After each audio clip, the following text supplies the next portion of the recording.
A simple blood test is revealing a complicated problem.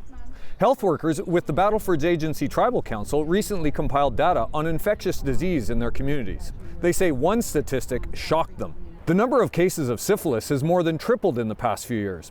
There were just 17 reported cases in 2019. There have been 56 so far this year, and there are still a few months of reporting to go.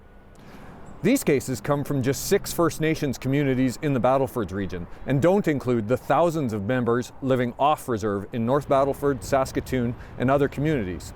One Indigenous doctor who specializes in infectious disease says the situation is heartbreaking. If you happen to be a mother who has lost, let's say, a baby to congenital syphilis, or somebody who is struggling with addiction that is really grounded in trauma, then not being able to have the appropriate services available is incredibly difficult situations for people to be dealing with.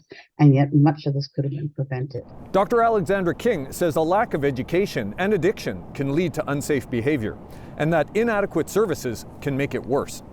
But she says the root of the problem is the trauma of colonization and residential schools. So you need both immediate solutions to urgent issues, but you also need then to start implementing longer-term solutions. The Tribal Council has a plan for prevention and education that includes teachers, health workers, and elders. It's hoping to erase the stigma and shame associated with these sexually transmitted infections so that more people will come and get tested. They're also hoping that the federal and provincial governments will help with supports for things like housing, addictions, and mental health to be a long-term solution. Jason Warwick, CBC News, Saskatoon.